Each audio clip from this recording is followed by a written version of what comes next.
Ada lagi nggak menurut kakak tantangan yang sudah kakak hadapin selama kakak ada di bidang ini gitu? Lagi tadi udah 9 tahun ya kurang lebih gitu.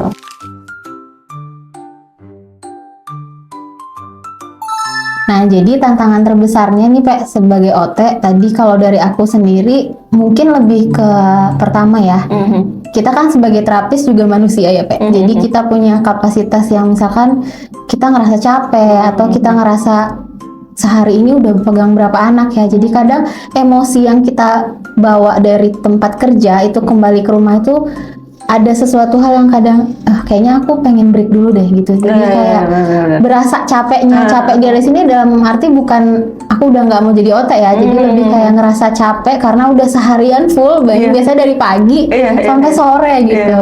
Terus mungkin di usia-usia tertentu ada beberapa yang sampai capeknya tuh pakai koyo deh kayaknya. Gak usah sampai usia tertentu. Iya. Aku mungkin Epe bisa nambahin ya kalau dari aku itu. Terus sama apa lagi ya?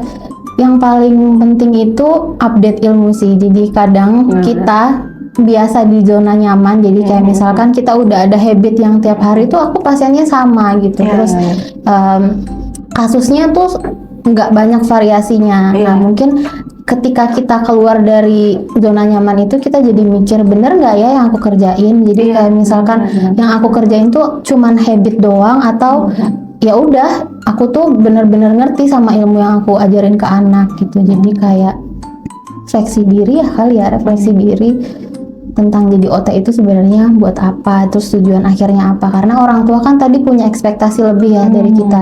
Jadi kita kadang bisa ngembangin sesuatu masalah itu dari kritisi orang lain, entah misalkan orang tuanya gitu atau dari anaknya sendiri. Karena mood anak kan beda-beda tuh hari ini sama besok, terus ketemu kita lagi. Itu sih yang jadi tantangan jadi OT. bener banget sih, kalau udah sampai rumah tuh ya jangan ngomong dulu, bentar. Capek dulu gitu ya. Iya, jangan ngomong dulu, bentar, capek banget gitu. Ya itu sih, dan apa namanya, menjelaskan ke orang rumah tuh kayak capek, ya sama-sama capek gitu. Capek kenapa sih gitu. Tapi senang ketemu anak. Iya senang gitu. Kadang ini jadi kayak ngomongin sesi curhat ya gitu. Oke, kita di sesi yang baru aja nih ya gitu.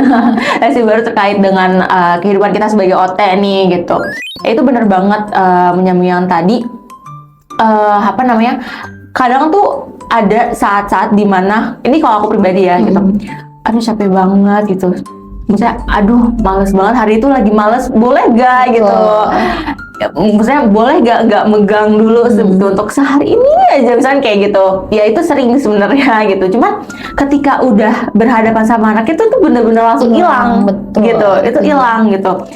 Karena ya mungkin karena aku pribadi emang aku suka anak kecil gitu. Jadi ketika ketemu anak kecil kayak gemes gitu. Ketemu mereka gitu. Iya, itu malah jadi dopamin tersendiri gitu buat aku gitu. Nah mungkin kalau kakak gimana? Iya sih, dulu pas pertama aku ingat banget. Pas pertama kan dulu ada magang ya, Pak. Jadi kita sebelum jadi OT itu di kuliah kita ada magangnya. Iya, betul. Nah, pengalaman pertama aku tuh kebetulan pegang anak yang waktu itu dia lagi marah. Iya. Jadi sebelum datang orang tuanya tuh nggak mau ditinggal. Itu aku ingat banget. Nah, jujur waktu itu jadi terapis tuh masih belum tahu kira-kira tuh megang anak yang kayak gitu harus apa ya.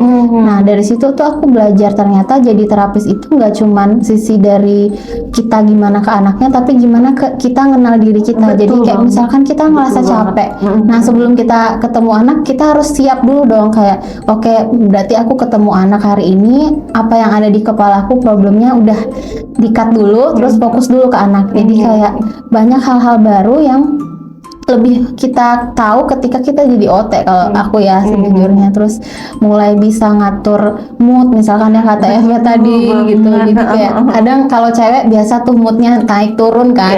Nah ketemu anak itu kita harus apa, karena mereka yang datang ke kita ngelihatnya memang kita sebagai terapis gitu, mau apapun masalah kita ya udah itu hanya kita yang tahu. Nah itu benar banget Kak, aku ketika jadi praktisi ini gitu, aku jadi lebih bisa ngendalin emosi aku sih gitu. Maksudnya ada di hari-hari yang kayak aku semalaman nangis terus datang ke klinik dengan muka suam kayak gitu misalnya kayak gitu ya. Terus habis itu aku harus menghadapi anak gitu, dan terlebih kan aku nggak tahu ya, cuman kalau menurut aku anak tuh bisa ngelihat ekspresi loh. Betul. Gitu. Jadi kalau misalkan kita vibes-nya ceria, mereka juga akan ceria gitu. Dan kalau vibes-nya kita sedih tuh, mereka jadi kayak apa ya? Ya bermainnya jadi nggak excited gitu loh. Jadi ya benar kata kayak orang juga akan melihat kita ya udah sebagai terapis gitu. Betul. Gitu. Jadi aku dari post terapis ya udah akan aku kerjakan walaupun sambil menangis gitu. Yang penting dalam hati doang gitu. Iya udah Bukan hati di- doang gitu. Ya udah tetap handle anak gitu, melakukan kewajibanku gitu. Nah, ada pengalaman-pengalaman seru atau mungkin yang apa ya, yang memorable nggak selama kakak ada di bidang ini? Pengalaman memorable. Oke, Entah itu sama anaknya atau gimana? ada. Apa-apa? Jadi kayak aku inget banget pertama kali aku tadi kan udah inget tuh magang. Nah sekarang proses aku jadi terapis itu mungkin sampai sekarang tiap kita punya kesulitan, punya tantangan ya jadi terapis. Nah waktu itu aku ingat ada satu anak sama satu orang tuanya. Jadi aku kan bikin program ya Pak. Iya. Jadi mereka datang itu anaknya kondisinya benar-benar masih belum tahu apa-apa. Hal sederhana yang aku ajarin itu adalah waktu itu duduk diam apa ngomong gitu.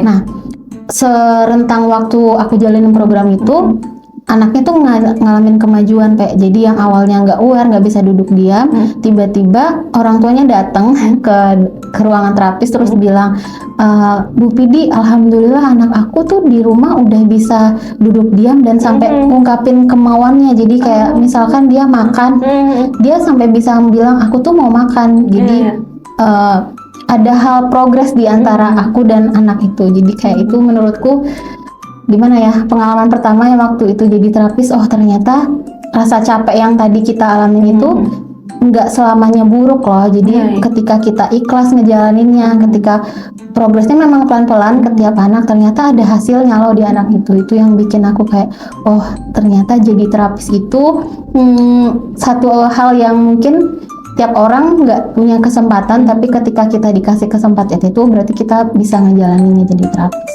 Betul.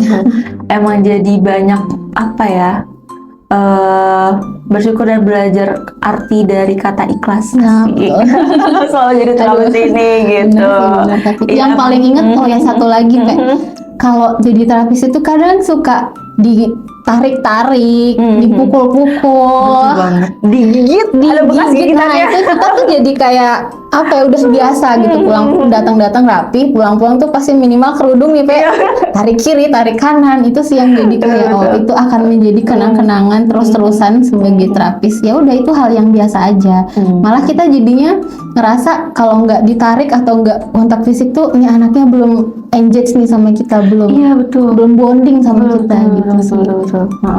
Malah jadi bisa salah satu pertanda yang bagus ya kalau misalkan anak tuh udah mulai ada aware sama kita. Jadi kadang gitu. dia kontak matanya belum, tapi ketika ada terapis entah itu dia jadi meluk kita atau jadi nyakar kita, dia kan ngelihat seseorang itu oh ya aku ada ada lebih kedekatan ya dengan terapisnya. Nah Kak, sekarang kan mungkin karena jadi lebih tergambar nih Ota itu gimana gitu. Yang tadinya mungkin ada yang bertanya atau yang berpikir bermain doang gitu, padahal itu hanya pendekatan aja nih supaya nanti bisa tercapai ke goals yang sesungguhnya gitu. Apalagi kan tadi Kakak ada pengalaman yang anaknya jadi bisa duduk diam kayak gitu ya Kak ya. Iya, jadi tadi terakhir mungkin dari saya ya. Jadi semoga dengan podcast ini parents dan teman-teman semua yang nonton jadi lebih bisa punya gambaran yang tadi kata Epe, OT itu profesi yang cakupannya luas karena kita memang dididik dari mata kuliah yang nggak gampang, tapi itu butuh tantangan karena tiap profesi kan pasti ada plus minusnya, ada susah dan senengnya gitu. Terus dari parents sendiri ngelihat bermain itu ternyata bukan cuman bermain, tapi lebih ke salah satu cara aja. Jadi yang terakhir, OT itu punya banyak metode yang bisa digunakan untuk menyusun program-program terapi ke pasien. Jadi tadi ada evaluasi, ada asesmen, nanti bahkan ada home program juga. Nah udah cukup banyak nih yang kita ketahui ya tentang OT maupun dari profesi OT itu sendiri gitu. Nah semoga parents jadi tambah kenal ya dengan OT gitu. Apalagi kan OT ini merupakan suatu profesi yang unik ya gitu ya, unik dan dalam menjadi OT-nya itu juga tidak mudah gitu. Jadi ini bukan menakut-nakuti ya untuk para calon mahasiswa gitu. Tapi kalau misalkan kita sangat welcome banget kalau misalnya ada yang mau join di OT, karena OT itu seru banget beneran, seru banget kayak gitu. Oke, itu dari podcast Tara Petik hari ini. Jangan lupa di subscribe dan di like ya videonya Parents. See you di episode selanjutnya. Bye bye.